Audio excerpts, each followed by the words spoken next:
500 years ago, he washed ashore the sole survivor of a shipwreck. And upon the skull of the man who killed his dad, he said, "I'm mad, I must eradicate piracy, injustice and cruelty, and all my sons will follow me, so evildoers will believe that this man cannot die." The Phantom, the ghost who walks. The Phantom, Enemies beware, the Phantom's always there, but you won't find the Phantom. He finds you. G'day everyone. For those who came in late, you're listening to Expand, the Phantom podcast. My name is Dan Fraser, and tonight I'm joined by only one of the regulars, sadly. Jermaine is unavailable. We'll get to that in a moment. But Stephen is here. How are you, Stephen? I'm good. It's not sadly at all. We get to actually get a word in. I'm quite happy that he's away. Yeah, that's true. Episode 77, we were able to get through heaps of stuff in a short period of time, so hopefully we'll be able to follow up on that again. Yeah, well, this proves to be a lot bigger show than episode 77. Very true, very true. And he will regret missing out, but hats off to Jermaine. He's out there in the community doing some good service and cooking up a lamb roast on a spit. So he's working hard and helping folk out, so good on him. Yeah, good work, mate. All right. Well, as Stephen suggested, it is a special episode, and one of this must be the first big interview that Jermaine's missed, and also one of the first big interviews that you've been part of, Steve.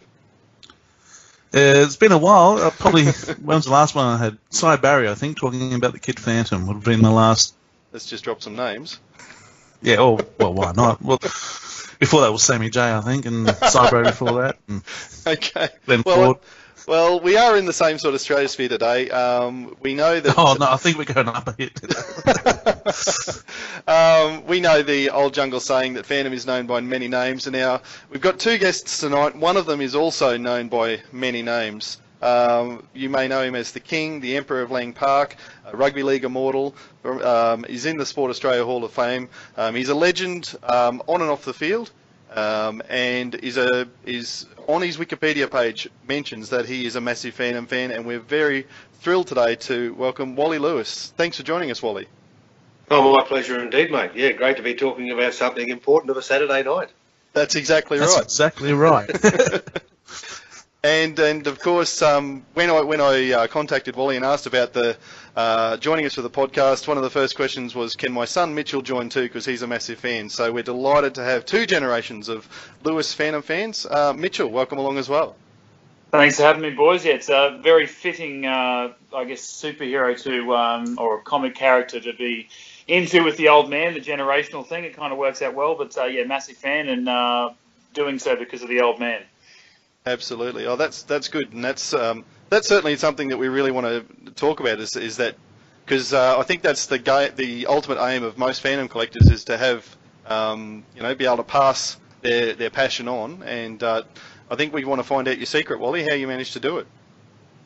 Mate, I guess we're talking about me passing it on to my son. I can remember how I first started reading the Phantom comics, and it was around about the middle of the year every year when the RNA show, or the Easter show as it is in Sydney, when the exhibition started here in Brisbane. And I can remember my mum and dad, they didn't get a lot of the old sample bags that you used to collect in those days, but they used to target one area in particular, and that's because they got a Phantom comic, and they were pretty big Phantom fans themselves. They used to love to sit there and read them, and I thought, well, I've got to start this, have a look what they're up to, and I had the opportunity to get into it, and I guess I was about 14 or 15 when I started to get a little bit serious about it, and then I went to a surf club on the Gold Coast here in Queensland, the Nobby's Beach Surf Club, and the Phantom was rife right throughout the place. It was quite interesting, and I remember a good mate of mine from that surf club. His name was Keith Silman, and I said, "Great to see that you're reading these Phantom comics." And he turned around and objected. He said, "Phantom comics? They're not comics. They're true life adventure stories. It's the ghost who walks, the man that cannot die." And from that moment forward, I thought, I've got to get into this a little bit. And that's, gee whiz, that's 40 years ago. that was taking place, and the interest was there right from the start. And you used to have guys not talking about just the bikini-clad girls on the beach in the middle of summer, but Phantom comics. So a lot of people used to say that we were a little bit strange and we needed a little bit of help. There was more important things in life than Phantom comics. Oh well, I think we all know that's not quite true. So, are you still a collector and a reader today, Wally? Mate, I hardly get a chance to do it now. The one great thing is we talk about the Phantom as it's being passed on from one generation to the next. Mitchell's got the lot, and he's doing a much better job at making sure that he has every comic as it comes out. The only thing is finding the space to stack them. He's what he got over 1,000. Well, I think I did the numbers before this chat. I think I must have somewhere between 12 and 1,300. I reckon. So I know they're obviously a few hundred ahead of me in the Frew publications, but I've done my best. I got a few of the old mans, and I've built on my own since I've been collecting. That's been for just over 20 years now myself. So yeah, and a few other bits of memorabilia here and there, but trying to keep it strong and see how long I can keep it going. Excellent. Oh, that's great. What do you think of the new stuff that Frew's put out? Have you looked at the Kid Phantom or Phantom's World, the new stuff? I've got that. I like the idea that they have branched out a bit. Yeah, I haven't had the chance to read the offset stuff yet. I've actually the Kid Phantom I've taken a bit more interest in because I've got my own kids now. My oldest boy James turned 5 during the week, and he's been aware of superheroes and that sort of thing. Obviously, being a kid for a couple of years now, and I've made him very aware that. My favourite is the Phantom. He knows that. He's obviously a lot more aware of Batman and Superman being on TV and things like that. But he knows Daddy's favourite is the guy that wears purple. And I said, mate, there's a Kid Phantom coming out now, and I thought maybe that'll be something that we can read together. So I've got them there, but it's just a matter of actually sitting him down and showing it to him, making sure that my 2-year-old doesn't rip them up. But yeah, I like the idea that they are branching out a little bit now, because as much as that was actually a thing that I really did like about the Phantom when I started reading them, was that there was just sort of one line, at least in the Frew publications, there was one line. When I'd look at what else was on the shelves at the newsagents, there was 3 or 4 different variations of a Spider-Man comic and 2 different Batmans and 3 different Supermans, and I'm like, how do you possibly keep track of that? Look at the Phantom. It's just same story week after week. It's the same guy, or he's telling a story about one of his ancestors, and to me he's the best. He's just a regular guy doing what he loves. Really, he's a career superhero.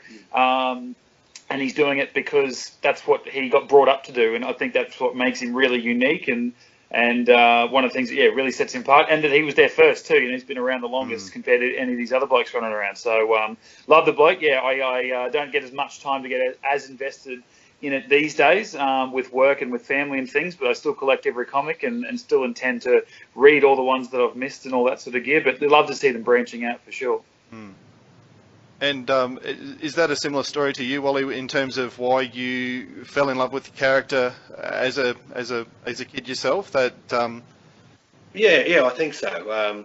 We always used to sit around and giggle a little bit, particularly in the surf club days. We'd go straight across the road to the shop, and you knew that if you had a Phantom comic and you left it laying around, it wasn't going to be there for too long. So guys used to go over there, and you'd hear blokes basically roaring with laughter how the Phantom got out of one of the tightest situations that you'd experienced whilst reading. Just to be able to appreciate that, I think was something that used to bring us all together, and you'd be having a discussion. I can remember a mate of mine that was at a rival surf club said, "There is something wrong with you blokes at Nobby's Beach. Most of the people, the surf club members down here on the Gold Coast, have got an interest in going down to the beach and having a look at the bikini-clad women, not damn Phantom comics. They'll probably end up in the back of the bin the next time that you decide to go and have a drink in the bar." We probably did need a little bit of assistance. There were more entertaining things to look at, but I thought it was fantastic. You always used to be quite amazed at the the constructive genius at the man in charge that was putting it all together.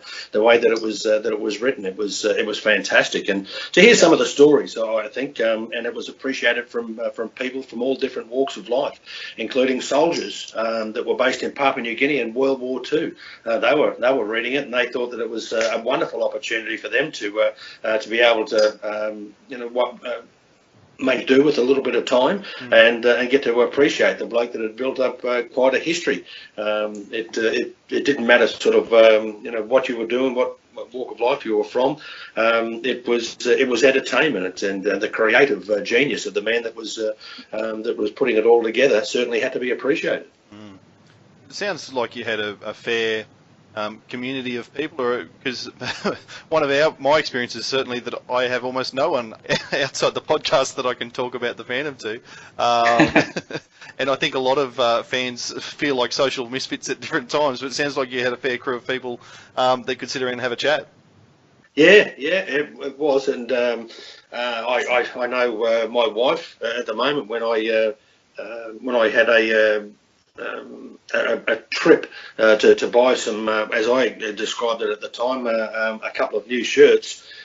She was shaking her head when I came home. There were 6 or 7 Phantom T-shirts that I got from the local store that had the Phantom in a different experience in what he was doing, and she used to just shake her head and probably think, oh, this is a men's thing. This is a man's thing. I'll just stay away from it. And it was probably one of the things that I'm sure that her jaw hit the floor when she saw Mitch. And the interest that he took into the family, into the Phantom. And we're talking about the clothing.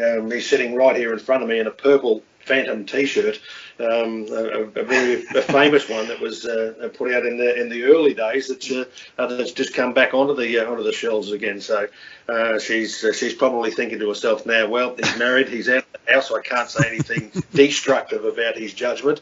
I'm going to shake my head again and think, these blokes, they're kidding. What are they up to? I think my wife was a bit the same, actually, when I left the house to come and do this chat with you guys and the old man, and I'm wearing the shirt, and she's not. It's not strange to see me wearing some kind of comic book paraphernalia of any description, but I'm also wearing the Good Mark pendant, and I didn't realise how long I've had it. But I've been with my wife now. I met her about 8.5 years ago or something, and she said, "Oh, I remember you used to wear that all the time when we started dating." Huh. And I said, "Oh yeah," and I could see what was coming next. She says, "I really didn't like it." I said, "What's wrong with it?" She said, "Oh, I don't like," and it's huge. This Gold Mark pendant, if you've seen the one they put out a few years ago, it is quite big. And, and I said, well, you know what it is? She said, yeah, it's the Good Mark. And I said, yeah, it's the Good Mark. Is it not good enough? She said, oh, no, I know he punches people. So, no, tell me about it. No, it's a good thing. He puts on people he protects. And I'm like, all right, well, at least it's all rubbing off the right way. But, yeah, in saying that, I think the old man started to worry about me at points. I remember Mum driving me to school one morning, and I was walking from the front door of the house to the car. It was probably a 15-yard walk. And I was reading a Phantom comic as I was walking, and Dad said, oh, look, this is what he's up to, this is what's going on. Dogie Singh was doing something, and Dad's, he said, mate, just make sure, you get to your studies when you get to school. He said, don't spend all your time reading Phantom. He goes, there's plenty of time to do that, but just make sure you're at school, you actually do some schoolwork. So I think I had to take the 3 that I'd packed in my bag out and leave them at home just in case they were found out. There was always plenty of time. Plus, I think there's a fair chance that I was talking from experience, having spent plenty of time reading Phantom comics while I was at high school, and seeing my scores at the end of the season, at the end of the year, at a disgraceful level.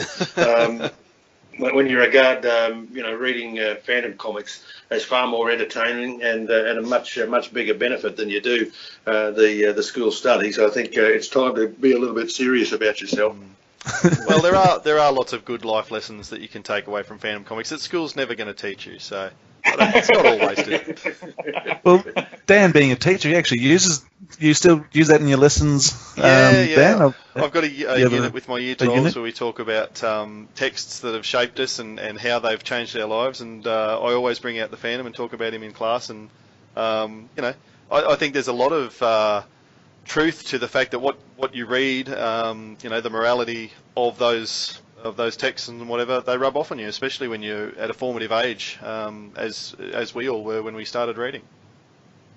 Yeah, I think so too. I think I got into it actually when I was 10. It was through the movie actually that I got into the Phantom. I was 10, 1996 when it came out, and Dad being a massive fan, we got to go along to the premiere. I remember seeing a bloke walking up in a full-fledged Phantom outfit up the middle of the aisle before the movie started, and I was just so taken back by this real-life character as it seemed walking past me, and loved the movie. And Dad must have asked me a couple of days later what I thought about it, and I said, I really liked it. Yeah, I'd like to see it again, or I want to know more about him or something. And Dad went ruffling around his study desk, and he found, I'm pretty sure it's issue 1012, The Guardian of the Eastern Dark, and he said, "Here, have a read of this." And that was the first Phantom that I ever read. I've still got it, same condition. I've wrapped it up, and all my Phantom comics are in plastic coating, the wax free or whatever it is. They're all so well kept and mint condition and all that sort of gear. And I've still got Guardian of the Eastern Dark, and I just absolutely loved it. I think after I read it, he took me up to the newsagent. They had about 3 on the shelves, and I picked up the 3 most recent ones, which I think 11, 74, 75, and 76. And then I read through them pretty quick, and he said, "Oh, you know what? I reckon there's a few of my old ones at Grandma and Grandfather's place." And we went over there, and they had this big styrofoam box, had a couple of hundred in there. So we put that in the boot, and I took that home, and they were probably in the 6, 7, and 800s. And I read through those, and so I've been collecting them since '96. I think I've got every issue since 1982. I want to say. I was trying to find my booklet before I come over here to double check, and my wife, if I've got my birthday coming up or something, or she wants to treat me rather than buy me whatever other 31-year-old of my kin would like, she goes and finds the oldest one she can on eBay, and I think it's about 112 I've got or something, but trying to do what I can. But you're right, I think just what I love about him, and it could be boring to other people, I don't know, is that he's so clear cut.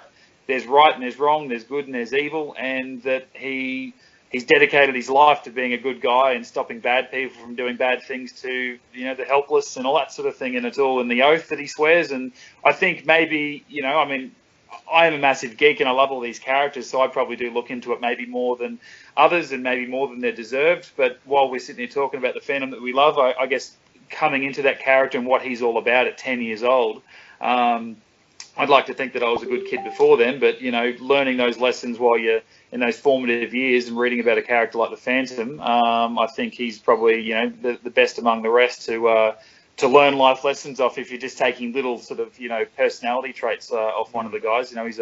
He's a good guy and strives to do the right thing and, raise kids to do the same thing. And that's what I've taken out of it anyway. Yeah, Mitchell's right around there in saying that you do get questioned sometimes. You start to wonder whether you get into it a little bit too much. I used to go to fancy dress parties were pretty big in the late 70s and early 80s. And we had the one place up the road. I think the guy used to just shake his head the whole damn time, because every time I went to a fancy dress, I'd go in the Phantom outfit. They kind of used to say, "There's something wrong about this bloke. He is a bit of a weirdo." We're starting to think that he's just coming to these fancy dress outfit functions just to try and impress us, but he's getting ready to knock off the local bottle drive or do a break and enter job and bandit. The only problem was that I wasn't going to be able to dodge who it was, because I was the only one that got dressed up as the Phantom continuously. I think Dad, I had him take me to a costume shop in just outside Brisbane City for my grade 11. Instead of a semi-formal or anything like that, our school did a masquerade. So we got to dress up in any kind of fancy dress that we wanted to. And I knew that I wanted to go as the Phantom. Absolutely going as the Phantom. And I said, "Dad, take me to this costume shop. I want to find a Phantom costume." And in your mind, it looks like, well, I guess what Billy Zane looked like in the film, or at least what it looks like on the front cover of a comic. That's what you're going to look like. Somehow I had muscles and I had a giant chest. I had white eyes. Like, I knew how good I was going to look. My pop owns horses. I was going to get him to give me a horse. I was going to ride up even 50 yards. I thought, dream scenario, I get on a horse, I ride up to the front door of wherever we're going to have this semi-formal, and I'm going to dismount the horse. He can take it home, and I'll get to walk in, guns in the holsters, walk in, and I'm just going to be king shit, basically. And of course, you go there, and as you guys I'm sure would know too, if you've had a look at Phantom costumes, they don't quite look as good as what they do in the comic books, or as good as Billy Zane does. I think I went over to a friend's place. They said, "Oh no, she can make it. She makes real screen accurate ones, unlike the costume shop does." And I think the underwear on the outside was more like boxer short. It was that sort of length, and it was white and navy, but a really weird purpley colour for the rest of the costume. And I had to shut her down really kindly and just said, look, this. If I'm going to look like this, I'd rather not look like that at all, because this is the Phantom. You want to do the blokes an honour. So, he's a tough character to nail if you want to try and look like him. And I think the closest I get to looking or acting like him is drinking a glass of milk, but as opposed to doing all the training and everything else that comes with it. Absolutely. So, was it just yourself, Mitchell, who got into the Phantom? Wally, you weren't able to get Lincoln or Jamie, is it? Yeah, into the character as well. Yeah, no, they had no interest. I think Link used to look at it every now and then and just shake his head, wonder exactly why Mitch was getting into it. I think he used to appreciate it when it was used as a fancy dress costume, but when he got into the acting, it certainly wasn't going to be to try and secure a spot in the next Phantom movie. That's for sure. If I could have made that happen, I would have. If I wasn't going to be the Phantom myself, I was going to make Lincoln do it. But I think Dad's saying that he used to get gear thrown his way at Nobby's Beach. I think while I was getting into the Phantom at 10, even Lincoln at 9 was already more interested in girls than he was ever going to be in Phantom comics. So it was tough to try and rein him back in and say, here, read this black and white comic book. Yeah. Oh, well, that's... give him a Felmang one. He'll be...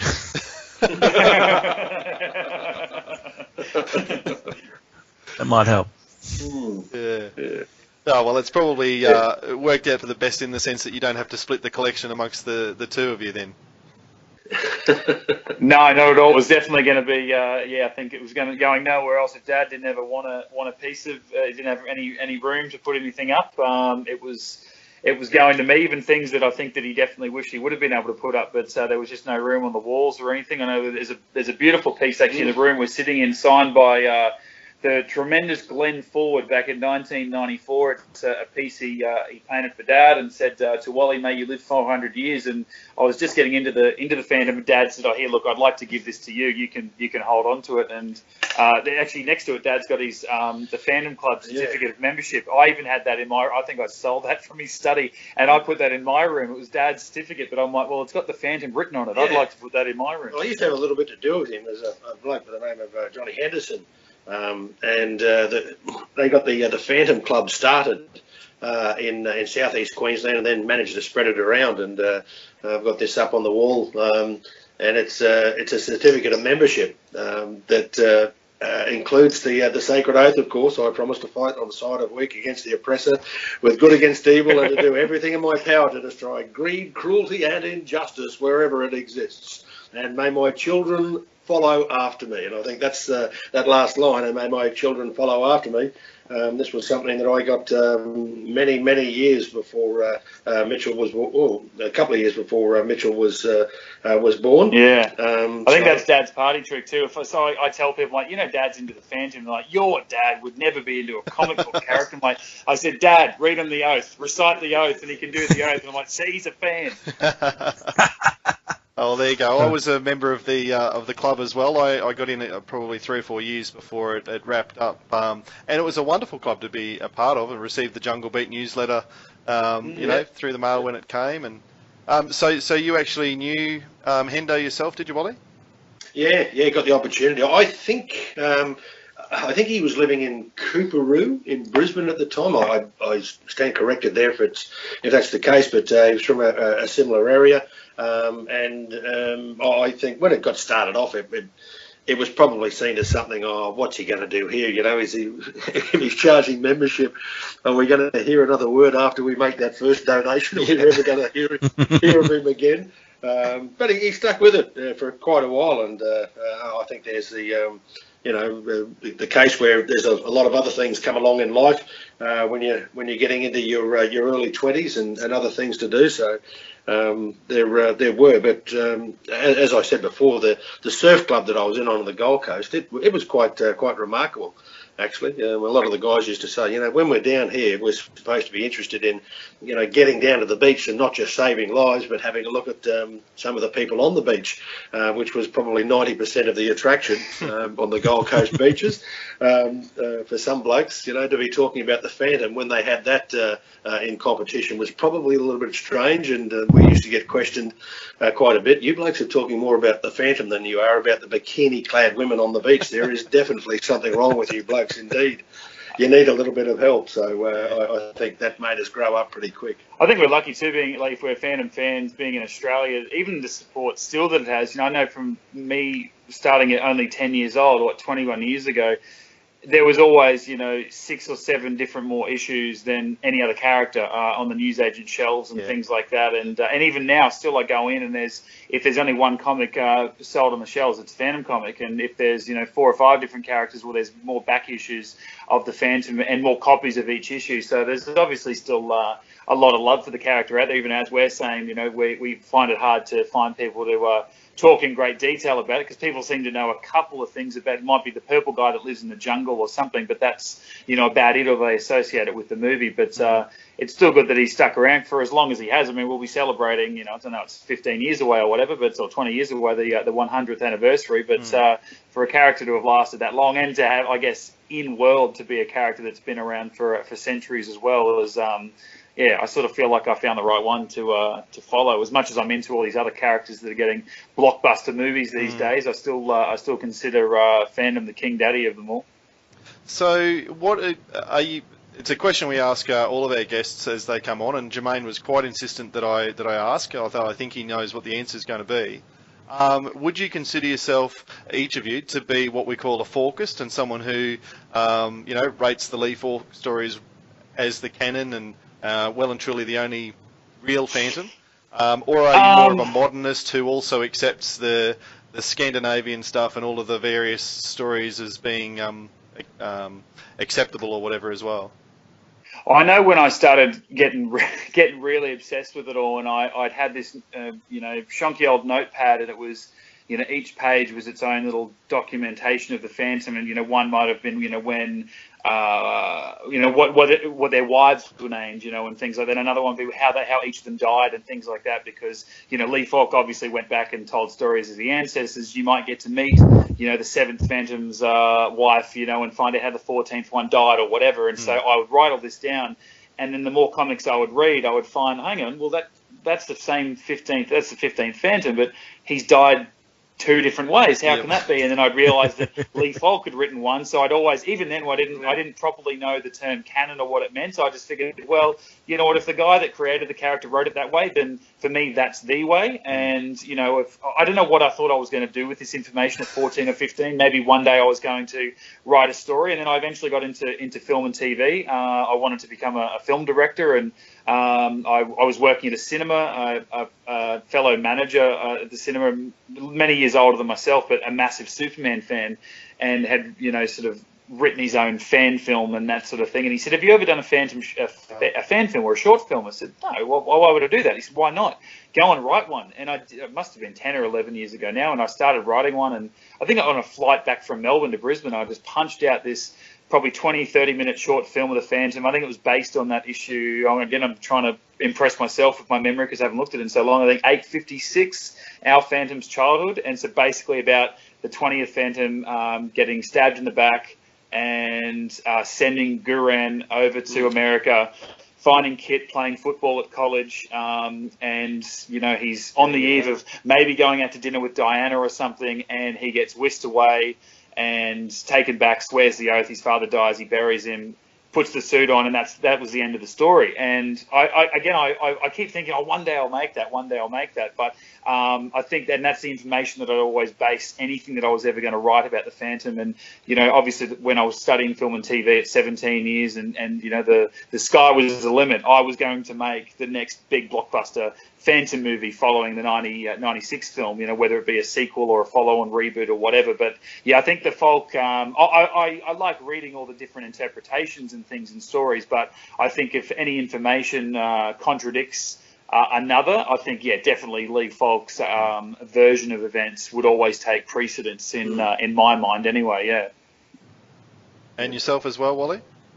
Yeah, I'm a bit of an old styler, an old timer, mate. That I think the way that it was created by Lee was the backbone of the story, the thing that made it such a magnetic attraction for people that believe that it was a true life adventure story. It was extremely entertaining, and we all have to put up and accept a little bit of change as it comes along. But I think when you've got a little bit of history and the way that it sort of flows, it can be quite destructive if you try and change it to turn it into too much of a modern day alteration of a story. And the history is just that in itself. It remains so strong and so interesting to a lot of people because that was the way that it was. It can't be changed. It couldn't be modernised. We wouldn't be talking about going down and going down to the Gold Coast on a horse and cart and trying to turn that into a few episodes, or a few years later turning it into the same sort of people racing down there in a car. The story itself gained so much credibility and demanded so much attention because of the way that it was constructed. You may not have had a chance to read over the last year the daily newspaper story, The Curse of Old Moz, sort of threatened the death of the 21st Phantom and hinted at him being replaced by 22, and the last 3 Fru comics actually have carried a Scandinavian story that is explicitly set a few years from now and has the concept of the 22nd Phantom coming out. What are your thoughts on should the 21st Phantom die? Should we move towards the 22nd Phantom? Yeah, I myself, because like I said, I've been a bit light on the last probably 5 years with my reading, and I know that Dad, when I used to ask him once I got into the fandom, I said, do you still get them, or how long did you collect them? He said, mate, I got a lot of them, I just couldn't read them. He said, once I got married and with football and obviously things, and then having kids, obviously, he said, I just didn't get time. And I used to think to myself, again, this idiot 12-year-old, I'm like, I'm going to keep reading them. I'm going to read them no matter what. And sure enough, I've got 3 kids now, same as Dad, and I got married 5 years ago, and I haven't really read too many comics. I keep aware of what's going on, and then obviously listening to you guys as well, and staying up to date with some things. But I hadn't been into a comic book shop or a newsagent for probably the last 2 months, because my 3rd son was born about 8 or 9 weeks ago. So been a bit light onto the for the shopping trips, and I was in a newsagent the other day, and I went to go grab every issue that I'd missed, and I saw the last 3 issues were the 22nd Phantom Part 1, 2, and 3, and I just thought, oh God, what's going on? What has he died? What's happened? They've finally done it. Oh no, what have I missed? And I just thought, I've spoiled it for myself. But then I looked into it a little bit more and saw that it was what you said it was. But I actually found myself thinking about that today. That they've always, for the longest time, when they started the comic in 36 or 48, depending on which iteration you're looking at, it was always 400 years ago, and then we were following the 21st Phantom, and then as the years went on, we were obviously still following the 21st Phantom, but then it had to be 450 years ago this happened. And then now we're edging closer to, this is going to be 500 years ago. And I was getting a little bit obsessed with it as a young kid, trying to break down the average age or average years that each Phantom was obviously the Phantom, and between exchanges between, his father and his son and things like that. And there's also, it's 40 years since he married Diana. Yeah. He is getting on a little bit. And so I'm a big James Bond fan as well, and I like the idea that those movies, at least up until they redid it with Daniel Craig, that those films they're always set in the same continuity, and it's just like, those films have spanned at the time 40 years. It's the same character. They're just all they just exist in the time that they were made, and so the Dr. No story from 1962 probably happened 4, 5, 6, up to 10 years earlier than Die Another Day with Pierce Brosnan in 2002. And that's obviously with the Phantom, is that it's obviously not the same guy continuity-wise that we're following from 1936 to 2017. It is the same character, but it's just always been rebranded that, back then he was a pre-World War II hero. Now he's a modern-day 2017, Kit Walker sort of thing. So I don't know that I ever want to see our Phantom, as he's known, not be the Phantom that we follow the majority of the time in the comics. But if they're going to stick to the 1536 is when it all started with the attack, and that we can't get to a stage where it's 500 years ago or 600 years ago, whatever, and that. By the way, we're still following the 21st Phantom, but I don't think I'm ever going to be ready to let that character go. And I like to think about at least one issue when I think the Phantom's father was training him or talking about his father, the 19th Phantom. They said that he said, your grandfather, the 19th Phantom, is regarded, I think, as the best of the Phantoms for whatever reasons, all the things that he did, and I thought, well, surely, I mean, if our Phantom ever died, well, the 21st Phantom, he's going to be remembered as the best ever because he's our Phantom. But I don't know that I'd ever be ready to let him go. And as much as I think, it's going to, in story, it makes sense, it has to happen. And if, in 20, 30 years' time, they go, well, hang on, if we average out the years between. It's now been 500 years since the attack from the Singh Brotherhood. It doesn't really mathematically make sense anymore.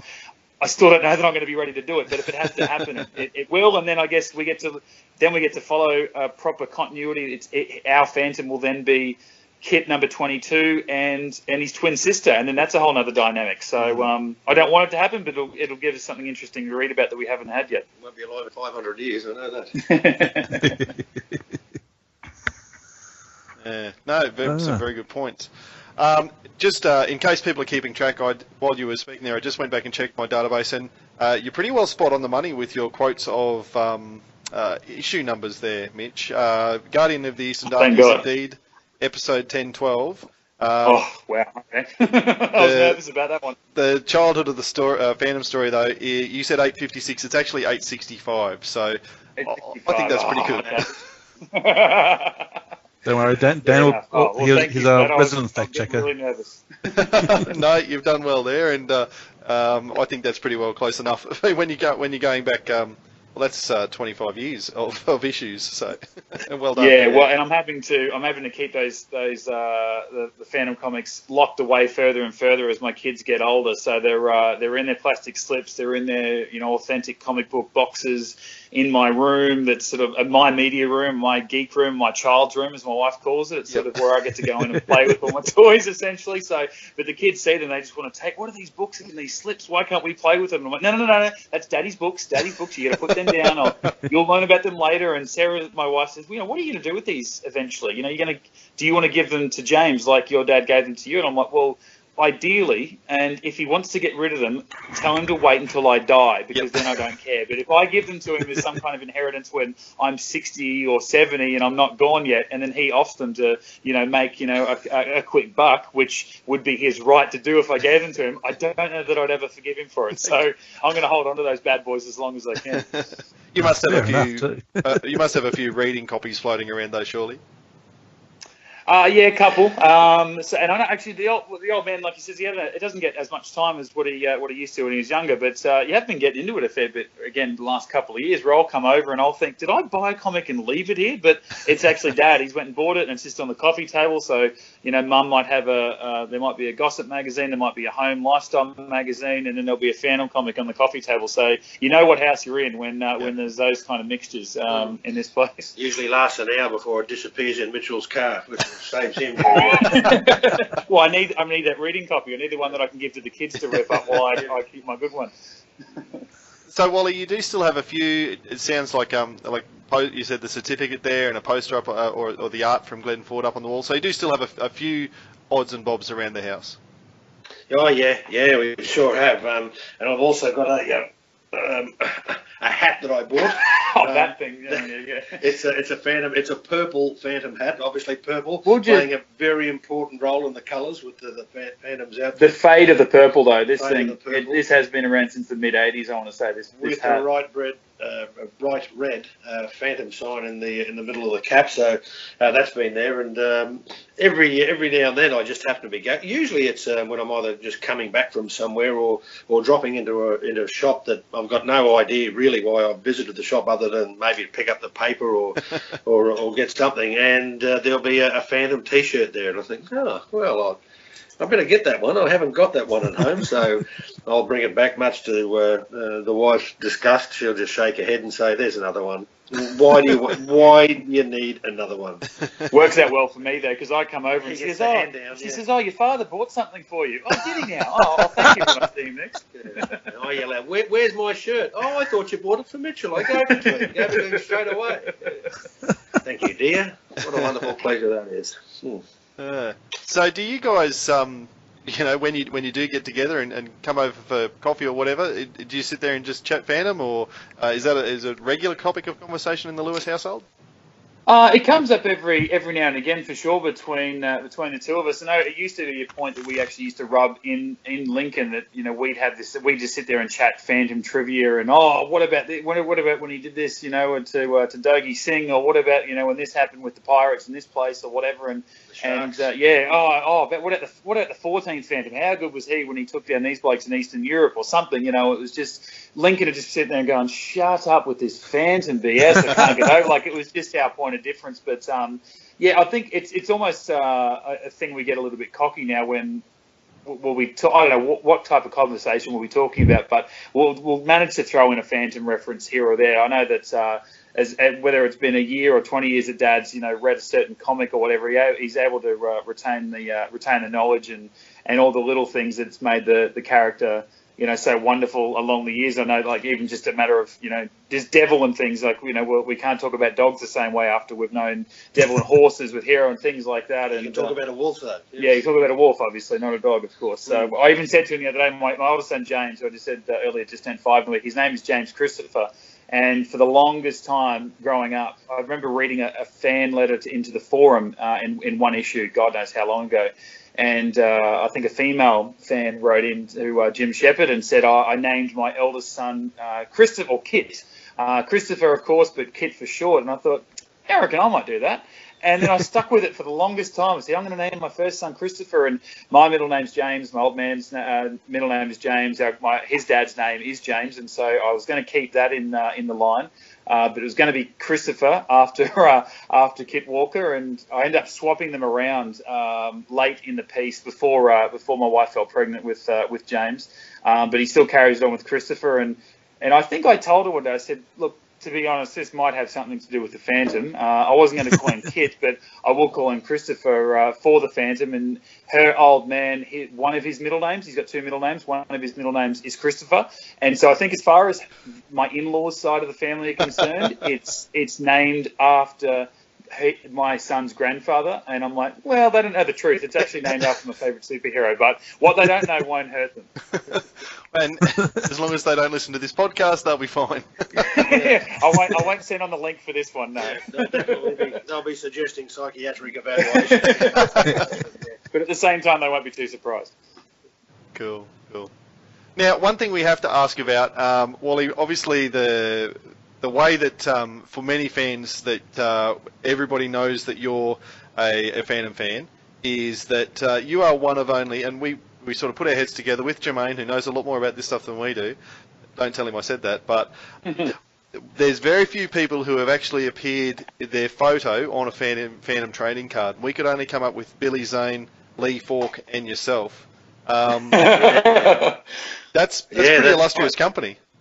Yeah. I still remember getting a telephone call and being asked about it, and I thought it was one of my mates, and I told the bloke where to go about 20 times. There was a fair bit of swearing going on, and I just ended up saying, Keith, you're an idiot, you're a dickhead, I'm not going to get sucked into this. And he ended up saying, look, why don't I give you a phone number and you can give me a call back. That way you'll sort of know that it's a realistic number. So I did. I ended up ringing him back, apologising and getting the chance to do it. And just prior to taking part into this conversation, I jumped on the line again, have a look at some of the old costs of what the current day costs for some of the early true life adventure stories are, and on it was a picture of me standing there in the Australian Rugby League jersey with the Phantom mask on.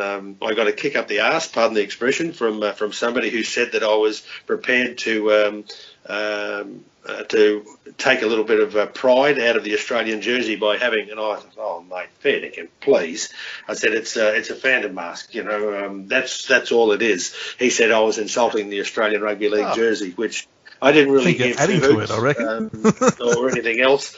So it was something that when I was given that opportunity to do it, I jumped at it. I thought, how good is this? This will be a once in a lifetime opportunity. I guarantee I'll never get it again. And it was a little bit of a thrill, and it was twice as much humour as well. I think it was the tagline that got me. Where they changed up the ghost who walks, man who never dies, across it in the background of Dad, and ghost who scores, man who never loses. And as a 10-year-old, and just sort of coming in to appreciate the fandom, and also become aware of, I guess, what Dad's status was in rugby league and that world, and I just thought that was the greatest thing that I'd ever seen in my life. My dad, as captain of the Kangaroos, in his Kangaroos jersey, wearing a Phantom suit underneath, and they changed up the Phantom's nicknames to suit the old man. I'm just like, this is the greatest thing that I'll ever see in my life. I would have loved the opportunity to run onto a test match against Great Britain, and standing there with the Phantom outfit on. You would have seen looking, saying, we knew he wasn't the full quid, that Lewis. Have a look at him. He's got the Phantom dressed up as the Phantom. This is going to be, I would have said to him, boys, you're about to get your ass kicked. Old Jungle saying. Yeah. Well, I'm sure they're pretty rough. You've been rough on those roughnecks. Well, we talk about the cards, but we're just looking at the cards on eBay, and looks like that card in particular goes for anywhere in between $110 to $240. Yeah. Whereas, like your normal run-of-the-mill footy cards, even if they're signed by you, are going by $3 to $75. So yeah. I think there was one other that we saw tonight, and it was $900, which was just for a signed one.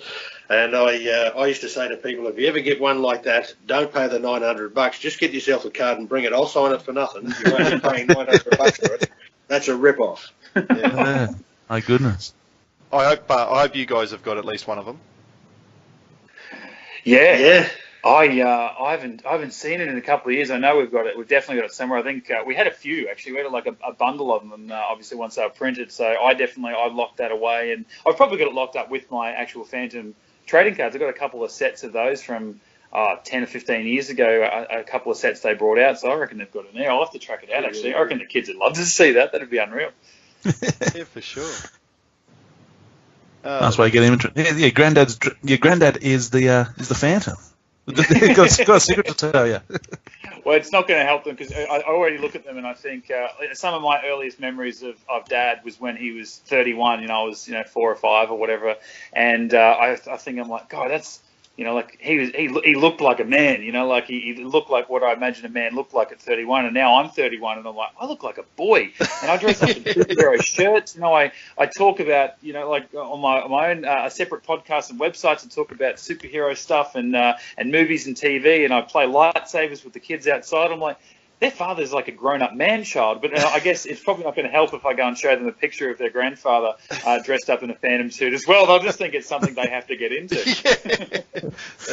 That's kind of interesting that you say that. I was doing a bit of research before talking to you guys, and I came across a story about is it your uncle or your great-uncle there, Wally, who fought in World War One, and the comments made there that he was like 18 or 19, and he looked more like a man than what you guys did at the time when that interview was. Yeah, that's right. He he went to war. He was 15 years of age, and that's how great our wonderful heroes were fighting in the war.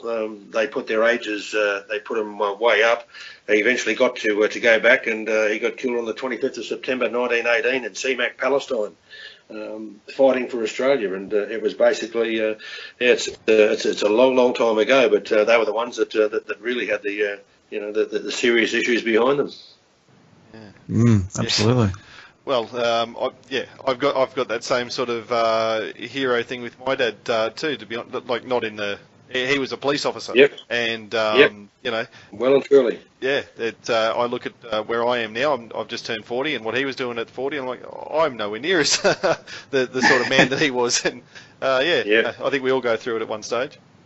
Yeah, and you get to be able to appreciate what they did as well, and it's a bit of a learning curve as well. You like to try and I know I tried to model myself on my father, and I'm sure Mitch, had the same sort of ideas on what he wanted to enjoy in life and achieve in life, and be able to, provide for his kids. We all want to do exactly the same thing, and that's make life as comfortable as we possibly can for our children. And that's another great thing I think about the character. Like it's a very used trope. Whether you got your Batmans or your Spider-Mans, where they're whether it be their father or their immediate carer, gets killed, and they swear vengeance, and that's where they start their heroism. And with the Phantom, obviously he was born into it, but back, the 21 generations ago, that's really how it did start. But I guess aside from the hero stuff, that's where the underlying, I guess, stuff of the Phantom that really hit me at one point. I don't even know how old I was, with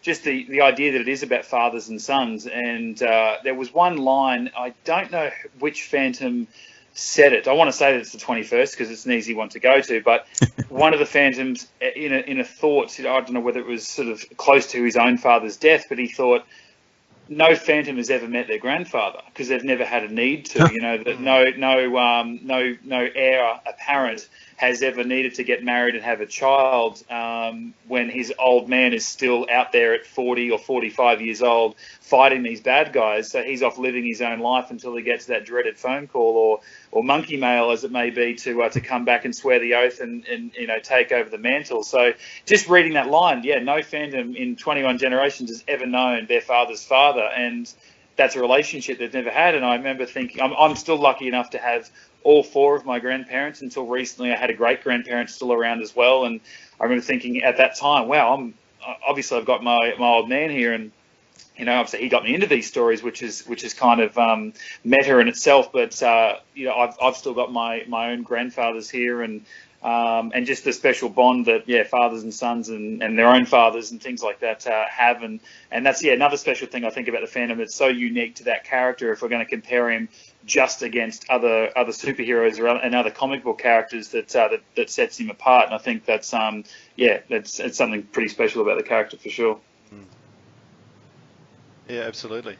One of the other things we wanted to ask about Wally in particular was obviously through the 90s you had a bit of there was a bit of awareness of you as a Phantom fan, and I remember reading somewhere about you know what it was? I got a letter from the secretary of the Phantom Club, and I'd written in as a kid saying how I remember writing in saying I was getting picked on at school because I kept wearing my Phantom cap to school and kids kept stealing it and taking it away. So she actually wrote back to me and said, you should tell those kids that there's lots of famous fans, and she listed yourself, Max Walker, Bill Lorry, Margaret Peacock was in the letter as well, former First Lady, I guess, if you want to use that term, of Australia. Did you ever get a chance to meet all of these other Phantom celebrities or talk at No Circles sort of thing? Bill Lorry, I did. I had the chance to be able to talk to it, and I used to hear a lot about that when I was a young kid. They used to say that he always used to read them every opportunity he had while he was waiting for the chance to go out and represent the country. So whenever we did see, which wasn't all that often because of the different places that we lived and different sports that we were involved with. But whenever it came up, I think we always enjoyed talking about it. And there was always that first question that used to pop up. How did you get into it? How did you start? What was your first interest? And it's each and every one of us are probably different in some way, shape, or form, and how you got started. But there was always that genuine interest in the other guys and what they saw as the most interesting. What was the favourite memory that they had? We all used to talk about how often the Phantom used to mosey on into a bar where he had probably 10 or 12 blokes that were making life pretty tough for him very, very quickly, and upon ordering a glass of milk, found himself under more pressure, and all of a sudden he'd clean them all up, and you'd be laughing together. And quite honestly, we probably felt like a bunch of school kids, and here we were. You're probably somebody like Bill Lorry, and would have been the idol of some sports fans, cricket fans indeed, around the country. But this is a bloke that's probably getting off by reading a Phantom comic, so it wouldn't be about looking into the how to score a Test century next time I get a chance. But it was a thrill. I think it was always good to talk about, and it just shows that it doesn't matter what sort of person you are, whether you're a sportsman, a businessman, just a general everyday parent, or somebody that's growing up and looking for interest in life, that we open the door to something like this, and the Phantom became part of our lives. It was just high quality entertainment that used to leave us with a smile on our face. I think the only time I used to get a little bit sort of short tempered was if you turned it onto the last page and it'd be to be continued. Here we go. Another couple of weeks till we find out what happens here, and they'd be the shortest 2 weeks of your life, the grumpiest 2 weeks of my life. I know that. Well, we recently berated Jermaine about he wanted to do a to be continued type thing in the in that latest 3-parter that you were talking about there, Mitch, and Dan and I just we came down on him hard. So no, that's not the way we did. Yeah, that's not the way you end a narrative, mate. not a little 3-parter like that. And Mitch, what about you? Like you've mentioned that you do what's the name of the podcast that you do? Get Into Geek. Yeah, so we just get into Geek. Yeah, so we just talk about movies and TV shows, whether comics, games. We do tend to just focus on movies and TV. It's a lot easier with the amount of content that's out there, and it probably all started just because I was looking for a way of, it's very easy for me to talk to people about obviously things like the Phantom, superhero movies, TV shows that I'm watching. I can talk people's ear off all day about that sort of stuff, and I just wanted an avenue where I could do that. I'm lucky enough I work on radio in Brisbane for Nova. I do the sports on there. Another thing that I wasn't able to play footy like that, but I can talk about footy on a media outlet. So it's very hard to go from talking about rugby league and soccer or whatnot, and then into talking about how much I love a superhero. But I do that podcast and trying to weave as much Phantom into it as I can. I was going to ask, so have you been able to do a like last year you could have done a 20-year review special on the Phantom movie or something like that? No, we didn't do that, and it's one of those ones where all my mates they're not into the Phantom like I am. They're obviously well aware of him, probably because of me, and it's not even I guess kids these days that are getting into superheroes, and it's the ones that are making the big bucks at the movies and on TV and things like that. And the Phantom might be one that they're aware of, but it's sort of something that they don't think about too much, unfortunately. Whereas the guys that I grew up have a respect for it, I think, because they know how much I love it and for all the reasons that I love it as well. And we did try to do a lot of, I guess, modern sort of whatever's current and things out in the cinemas, but I would actually like to start doing some retrospective reviews and things, and the Phantom would actually be a great one to look back on, because it was what got me into the character. And I know that, like before, we were talking about the different iterations of the Phantom in the comics and what true purists and Falkus would believe and would prefer. I know that the movie, itself did change a few things up, and that, it, depending on what type of fan you are, you liked it or you hated it or whatnot. I can see it, how I watched it back as a 10-year-old, and just wondrous, to our experience of my life, introducing me to the character. And I do recognise it's not a great movie by any means, but I would probably rank it as one of my favourite films just because of how much I respect the character, love the character. It's whenever it's on TV, I make sure I at least watch whatever's left of it on there, and for better or worse, and try to spread the word of it and say to people, if you don't like the movie, the character's better than that, or if you don't like this comic, then go back and read another one. I used to, every birthday, one of my friends, whatever the current comic was, I would buy them an issue, and I don't know that they ever read it. I know that my best mate, though, used to still go to his, at one stage, his bathroom, and he'd have 5 or 6 issues from 5 or 6 different birthdays that was his reading material, so at least someone got into it. But I should actually do that. That's a fantastic idea, and do a look back on the Phantom, because I got close to doing something similar in film school, and we had to pick a scene from any movie and look at the production design. And I was sitting there thinking, how am I going to go and pick some, like a Shawshank Redemption or something, and look at the production design, these movies that are regarded as, the top 3 greatest films of all time. And I thought, why don't I just go with something that I know and I'm into the history of, and that was the Phantom. And I think I studied the end scene where he and Diana are in the crypt room before she leaves on the plane. And I played that up in front of my class, and I got a couple of sniggers because it was the Phantom. It's an awful movie because they're all, snooty-nosed film students. And I said, look, I'm just up here. I said, I'm talking about this because I know this. I've seen this 1,000 times. I know what the source material is. I know how they've had to adapt it, why they've done something different on screen to what they did on the paper and things like that. So, I do love the movie, and I would love to go back and rewatch it for the purposes of actually properly reviewing it. So you've probably given us a good idea for an episode of a podcast in a few months. So I might have to get you guys on for that one. Yeah, cool. Well, crossover podcast. It's exciting. Well, even if we're not on it, make sure you let us know when you do it, and we'll certainly give it a plug through the website and that sort of thing, so that the Phantom fans are aware of it.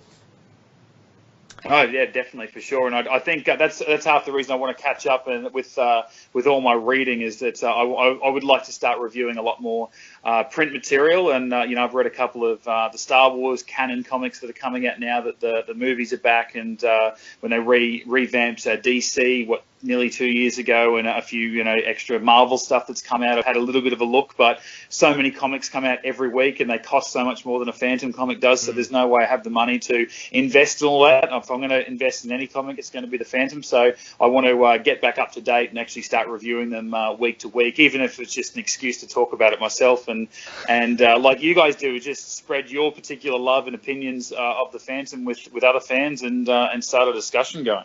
Well, yeah, without the podcast and the website, I'd probably be the same in terms of falling off my reading. It is a very good excuse to make sure that you've read the latest issue. And you'd be the same, Steve? Absolutely. I'm actually a little bit behind. I haven't read the Gaslight Phantom from the 22nd Phantom Saga. I'm struggling. I've got a bit of work and a bit of study to do myself. And so it's just whatever I can fit in for the podcast is, yeah. I like those words that you just used. I'm going to use them when I go home to the missus, and she says, "What are you doing?" I'm reading a Phantom comic. It's study and it's work, and I'm going to use those. I'm going to roll with that. I just thought of something when you're just talking there, about the DC and stuff. I read today that Phantom's got a new connection to DC. I don't know if it was just today or yesterday when the news came out, but Andrew Constant, the writer of Kid Phantom, is he's the writer of the Demon. I'll get his name wrong. The rhyming demon from DC Comics, Etrigan or something like that. He's penned a new 6-parter, which comes out in November. Okay, yeah, I didn't know that actually. And that's what I've actually never even looked into just what you said of DC stuff, because like DC obviously they published some Phantom stories over in the US back in the day, and that would always amaze me, because I thought what I loved again about the Phantom was that he was this sort of cult hero. He wasn't the mainstream, he wasn't your Spider-Man or your Batman worldwide or anything. Like, he's certainly popular all over the world, but name recognition maybe not so much. And the fact that I knew him through publications, and he wasn't a Marvel character, he wasn't a DC character. But then I saw, wow, he's obviously big enough to be picked up by these guys. But that's interesting. Yeah, if it's an offshoot, Kid Phantom, that he's actually writing some stuff for DC as well. I'll have to look into that. So thanks for the tip. No worries. Well, here's another tip. I don't know if Brisbane Supernova's coming up. World-renowned Phantom author Stan Lee is actually going to turn up and be there. He did write one Phantom story back in the 1980s. I think that counts. Yeah, that is brand new trivia to me. I did not know that. I thought I loved Stan the Man for enough reasons. It turns out I've got to love him once more. Actually, my work with Nova Radio, we're actually doing some stuff with Supernova again this year, and they said, they came up to me a few weeks ago, the girls at work, and they said, now, if we're going to pitch some ideas, what's your one goal if you could do one thing? And I said, look, let's be honest, I want to talk to Stan Lee. I just want to talk to him for 30 seconds. He's Stan goddamn Lee. Of course I want to talk to him, but now I was struggling to think of what I'm going to talk to him about. I think he would be very surprised if I come up and said, the number one topic I want to talk to you about is your one issue of the Phantom. But I'm going to do that, actually. If I get the chance, I promise you guys I'm going to talk to him about the Phantom. Cool. Well, it was... I didn't realise that. No, the very first Defenders of the Earth comic is Stan Lee. Ah. Well, he wrote the theme song. Did he? Yeah. I'm sure of it. Oh, there you go. I didn't know that. Stan Lee wrote the theme song for the cartoon. You can do everything. There you go. Well, you Stan goddamn Lee.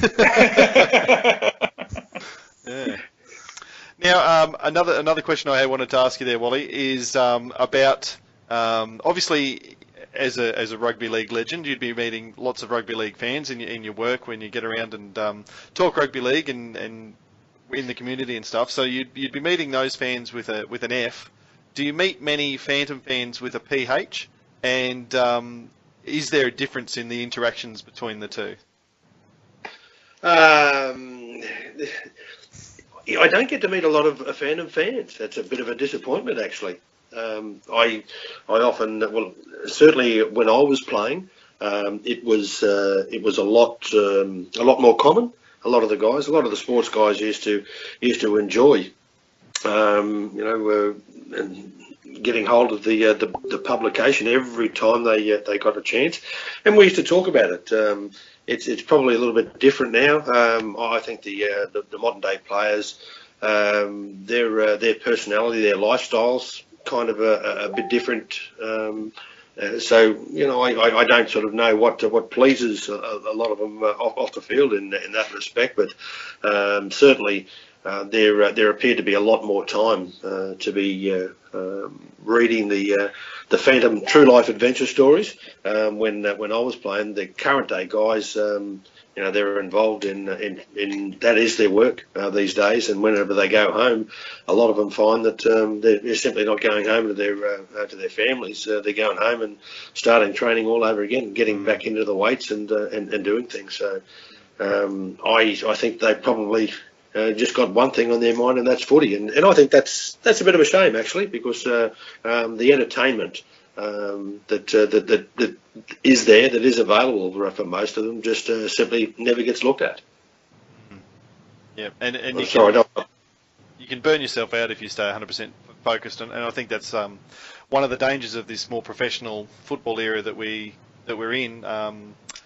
That you can just burn out if you're just 100% focused on that and don't have room for an outlet. Oh, mate, your comment there is 100% correct. Yeah, I'm glad you bring that up, because it's the burnout factor is a real danger for a lot of the guys, and I've certainly experienced a lot of guys that I probably thought were going to be even better than what they were. They've certainly had wonderfully successful careers, but the burnout factor certainly is one of the biggest issues that they have, because it's everybody seems to think that it's a physical confrontation, it's a physical challenge, and it's a physical approach, but it's the role that the mental issues have. It demands 24/7 attention these days. Probably the only time they don't think about it is, one would say, is when they have a bit of a snooze. But for a lot of these guys, they think about it even when they're in bed. It's a very uncomfortable life for them. And just recently, we were talking to a couple of the guys at the Broncos, and said to a couple of them, bad luck, fellas. You're out. You're gone. The season's over. It's extremely disappointing. And one said, yeah, it is. It's always disappointing to lose. He said, but mate, you know what? He said, geez, I'm going to enjoy this time off. We didn't get a real lot last year, he said, but it's something, he said, I desperately need. And he said, and not just because of my own a rest and relaxation period. He said, just getting back and introducing myself to the family all over again and see if they remember me. Yeah, absolutely. Well, we are all Aussie Rules fans, the three of us, and we talk a bit about Aussie Rules at the start of most podcasts, as Mitch probably can attest. And in the news lately, all the deal with Josh Shackey, and lots of people needing to go home, and the professional environment can really take it out of you. Yeah, it sure can, mate. And I think you got to remember that it can still affect these guys well after they've retired.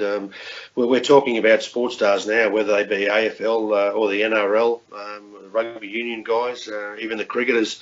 They're having some mental issues. And once upon a time, the only time that you heard that word mental issue was when you used to get a lot of guys insulting each other on the field. You're not the full quid, mate. You're not worth two bob. But the extreme pressure that the players are involved in each and every game now, whether that be in AFL or NRL, it's quite extraordinary, because they're expected to produce their best each and every week.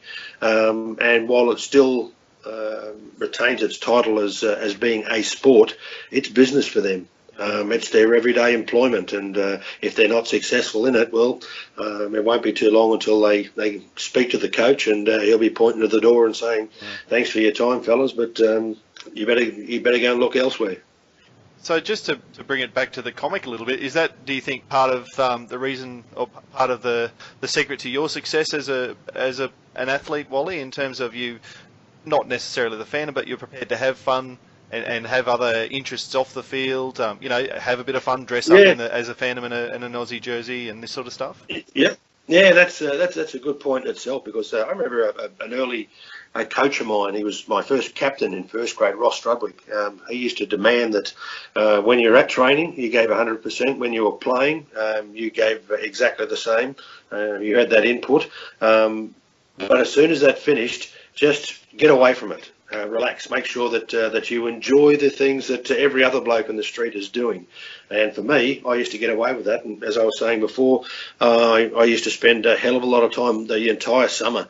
I'd be down to the Gold Coast with my mates, and it was an opportunity to have a drink, look at the scenery that was often on show on the beaches, and have a beer and talk about the Phantom. And it was just a relaxation period and entertainment, and that was certainly something that, if you said to some of the younger blokes these days, go and read a comic or a true life adventure story, just to relax, they'd probably question whether you were the full quid.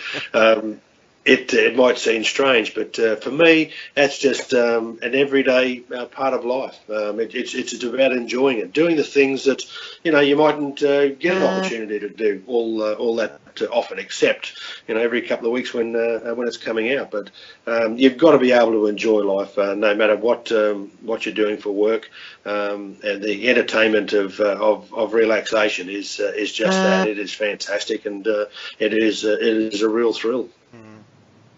Yeah, it's just that escape from the daily grind, and you can just you got that half hour or whatever, and you can just enjoy and just everything else just falls away just for that simple half hour.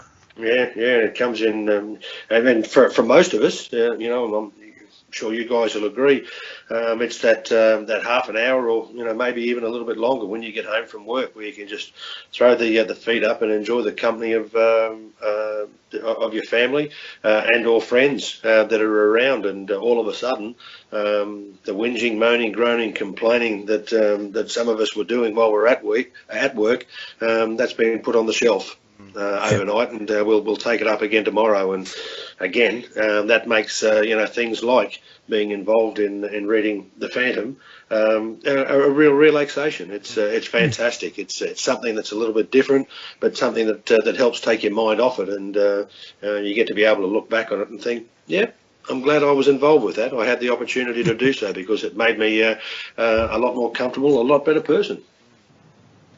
Oh, well, and for the listeners, I hope that's what we're doing with the podcast a little bit, is you're getting a half an hour, an hour, or 2 hours some weeks to listen to us gibber on about the Phantom, and you've got a brand new excuse for why you're doing that now, is that mental relaxation and getting away from everything else. So don't be ashamed of it.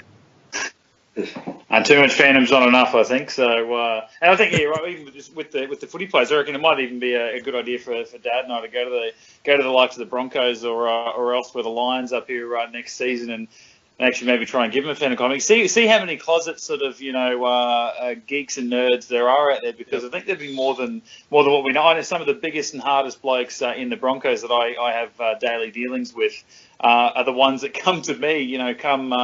Come Star Wars coming out, I've actually had Josh Maguire, who's part of the Broncos, if you don't follow the NRL, and big, tough bloke covered in tattoos. And he's like, mate, can you hook us up for The Force Awakens? I've got to see it opening night, and they always kind of cut me, because they know that I don't hide my geek card and love all the superhero stuff. So they're happy to come up to me and talk to me about it. But I think in front of the boys, they try and hide that stuff away. Yeah. So maybe I need to get a Phantom comic in front of them and say, just give this a look. It might help you out once a week. Might help you to relax. So on the NRL, like the last couple of years, it may be a few years ago now, that they had a superhero round, and lots of the clubs wore superhero jerseys and that sort of thing. how much of a missed opportunity was it that the Storm, who wear purple, didn't go with the Phantom? That's a golden opportunity gone begging, isn't it? Yeah. It's that's around every week that I think has got a snowball effect. Every year, more and more people dress up. They love to have the opportunity, but that's a golden opportunity for Storm. The only thing they're going to miss out on a little bit is not being able to. You couldn't cover the eyes. That'd the way they play, that's about the only hope opponents would have. Yeah, a lot of the football players are probably thinking, well, if we dress up and they're not able to actually recognise us, pick out who it is, we can go out there and do what we like, punch them, bite them, kick them, gouge them, headbutt them, whatever they like, they won't recognise us. And, any man that looks upon the unmasked face, they're in for a little bit of trouble there. That's it. Well, Kit Walker famously was a very powerful NFL athlete over in the States when he was going through college. I'm sure that he'd tear up the rugby league as well. Yeah, I've always seen him as a good second rower, I think. Yep. Then again, he's lightning quick. He'd be great in the wing as well. So put him anywhere on the park. Absolutely. Very good. All right. Well, I think we've probably wasted enough of your time tonight. Or hopefully. I've thought of one more question. Oh yeah. Yeah. What in your collection? What would you say would be your number one item, your number one pride of place item of your collection, for either of you?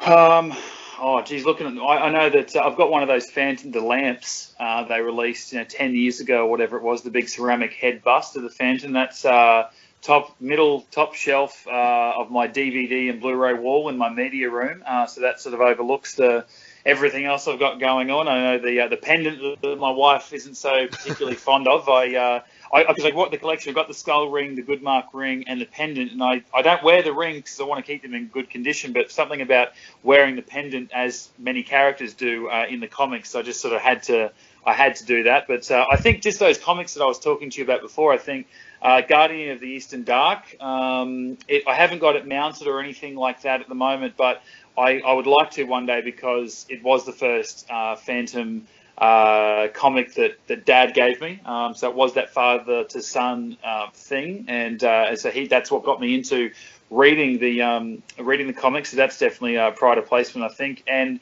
I met director Simon Windsor back a few years ago when he made a movie about the Melbourne Cup with Stephen Curry, called The Cup. Actually, he came in to Nova Radio and did an interview with our Brekkie team, and I said to him, mate, I've got this Phantom poster. I love the character. I'm a big fan of the movie. The fact that an Aussie directed it, and it was shot here, a lot of it as well, I think is fantastic. And he signed it, to Mitch, Slam Evil, Simon Windsor. So a few things here, there. Something for the comics, something from the movie, and then a few bits and pieces of memorabilia around here as well. But also the fact that my comic collection takes up probably a quarter of the space in my media wall as well. So it's its own sort of has its place of good. What do you reckon, Dad? No, well, I've got it on the wall there. Mitch was talking about it before, and it's Glenn Ford's wonderful shot on the wall. May you live 400 years. That was certainly something that brought a massive smile to my face the first time that I got a chance to have a look at that. Really good, but everything that I've got, whether it be the rings or the club membership, I think it all sort of it's all in the same inverted commas department. Something that I appreciate on, and whether I was being involved with the Phantom when I was 15, 25, 35, 45 or 55 as I was 2.5 years ago, I'm still getting the same entertainment out of being involved in it, and the opportunity to talk about it. I haven't spoken about it probably for this long in over a decade, but it was something that it's a reminder of how much it entertained me and a whole bunch of blokes that I was spending most of my time with as a young man growing up, and that was to be able to talk about it, and it was fantastic. It was an opportunity, I think, for us to talk about what's something that we were paying under $1 for once upon a time was giving us entertainment. and it was certainly something that we look back on now,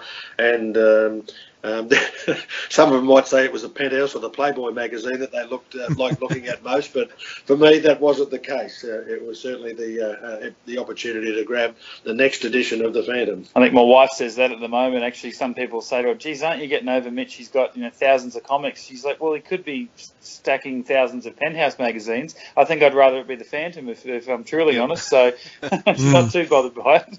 Yeah, I think my wife said something very similar as well. I think we're going to get it could be a lot worse. Oh no, look out. Yeah, no, it's a healthy passion. Yeah. That it is. Very good. Well, thank you very much for your time tonight, guys. I know that Wally, you were so receptive when I first touched base with you to try and get you on the podcast. It was at the start of the footy season, and straight away you said that you were keen to do it, and I've really appreciated your enthusiasm for it. We've had to put it off a few times because of just how busy you are during the football season. I know you're a very busy man, and you've got a lot coming up as well, so really do appreciate you taking the time out to talk to us. My pleasure, guys. Thanks for the offer in the first place, and it's great. It's interesting. I think a lot of us often wonder when we can see people on TV and in different walks of life. We like to hear the story behind the story, and for something like this, not a lot of people knew about it for a long, long time. But it was quite surprising to see how many came up to me and used to say, you're involved in the Phantom, you read that, and I've heard a couple of other people do it, such as Bill Laurie, and go down the line. And I think that's the one thing that we like to hear. Is the background to somebody. It was certainly my pleasure indeed to become involved with you guys. Oh, thank you very much, and Mitchell, really appreciate you coming on board as well. And you can hear in your voice what a massive fan you are. It's been an absolute delight to talk to you as well. No, it's been good chatting to you boys. Actually, it sort of brought up a lot of other things that I sort of lost from the surface, and my love for the character. But no, thank you. And I know that obviously this started as talking to Dad, and Dad was kind enough to ask me or to ask you whether I could be involved. So I would have hated to have missed out on the opportunity to talk about the Phantom with some other fans. So thank you, boys, and I'll continue listening to the show. I've always loved it, and I'll stay tuned, and I'll let you know when I go to review the film. For its 21st year anniversary in the next couple of months. Definitely. Oh, well, 21 Phantoms, 21 years. It's there's a nice symmetry there. It's all worked out. Oh, it works, doesn't it? Perfect. So, Get Into the Geek is Get Into Geek. That's the name of the podcast. That's People the should one. check that out. Yeah, sure. We're unfortunately not covering as much Phantom as what you guys are. So this is still your number one Phantom podcast out there, of course. But we're talking any other movies and TV shows that are on the go. A lot of them superhero related. So if you're into The Flash and all that stuff on TV, or want to talk some Thor or Justice League, Star Wars in a couple of months, you can come and see what myself and a few other idiot mates of mine think. But obviously you guys are the number one place to go. So if you have any podcast time left in your day or week, come check out Get Into Geek with myself. And do you guys have any social media links or Facebook or Twitter or anything like that you'd like to give a plug? Sure, no, I appreciate it. Yeah, we're Facebook, Twitter, and Instagram. Just simply search Get Into Geek. Myself, if you just want to come talk Phantom, I'd love to just sit here and talk Phantom. Even just setting up this chat with yourself, Dan, was fun, and I'd love to keep talking Phantom with you. I'm just Mitch_Lewis. On Twitter, and come talk to us about the Phantom. Talk to me about the Phantom. I'll talk to your ear if you're a fellow fan. Let's do it. Awesome. And for those in the television, ratings period's coming up. Keep watching Channel 9, particularly when the Channel 9 Sports comes on. That means there'll be a fair chance if the boss gets too impressed, I might get a pay rise next year. So I'll have to slip you some, boys. Just remind me. That'll be the X-Band boost that's coming your way. Yeah, absolutely. Excellent. All right. Well, thank you very much again. And from Easy, Steve. boys. No, thank you for allowing, especially myself. I know Dad is more than happy to come on, but thanks for accommodating me in the chat as well, boys. I really appreciate it. So, big opportunity to talk to you guys. So I love the show, and look forward to maybe not listening to myself as much in a couple of weeks' time when this one comes out, but otherwise, look forward to every other episode. I don't like the sound of my own voice very much, despite how much I talk. Shut up. Tell him to stop talking. He's still blabbering on. That's fantastic.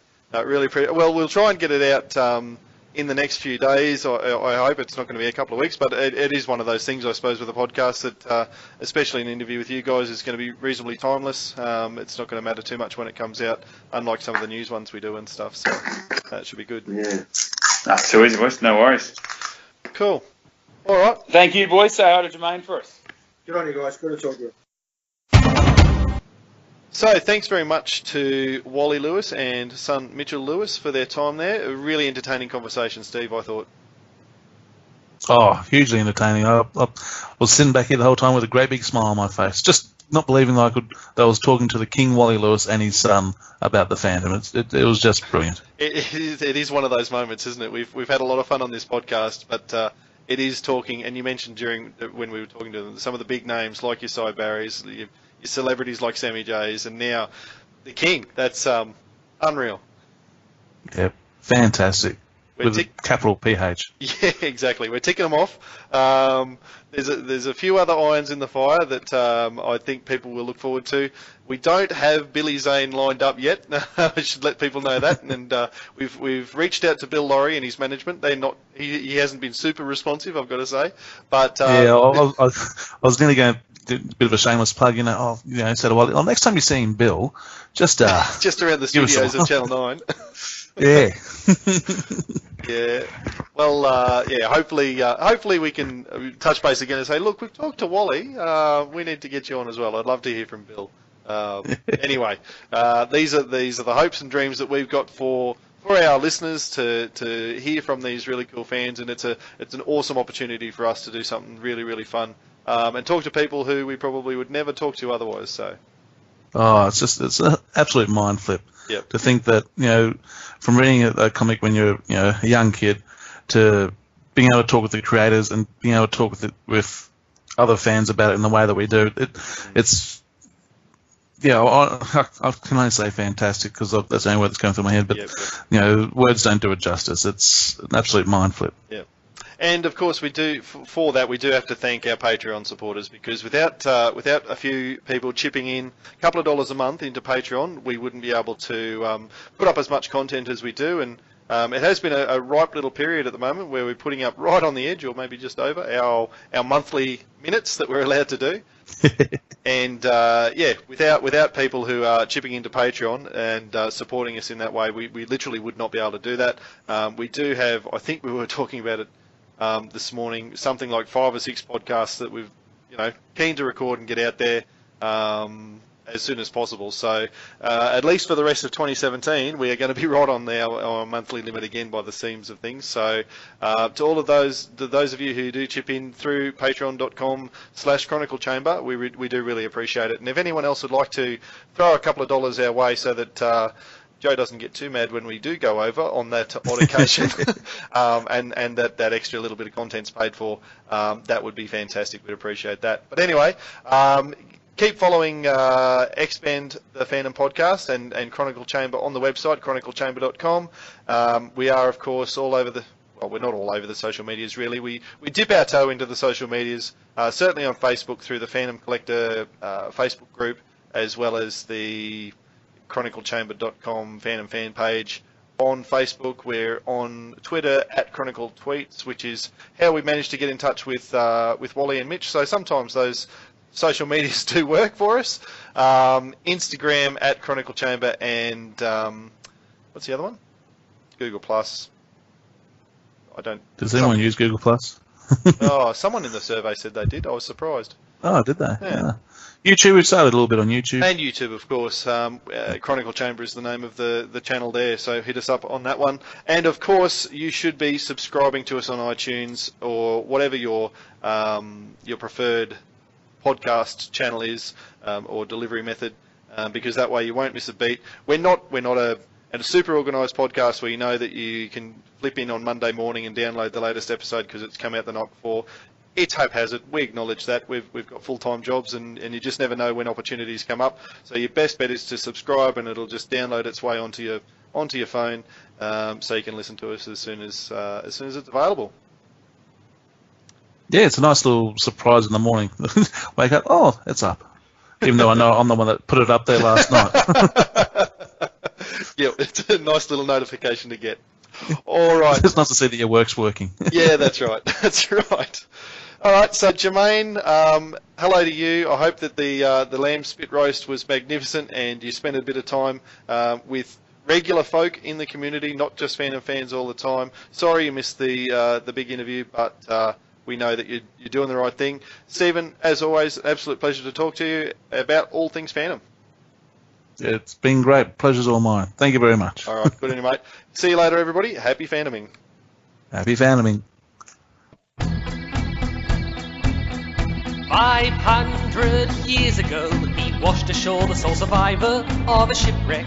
And upon the skull of the man who killed his dad, he said, I'm mad, I must eradicate piracy, injustice and cruelty, and all my sons will follow me, so evildoers will believe that this man cannot die. The Phantom, the ghost who walks the Phantom. Enemies beware, the Phantom's always there, but you won't mind the Phantom.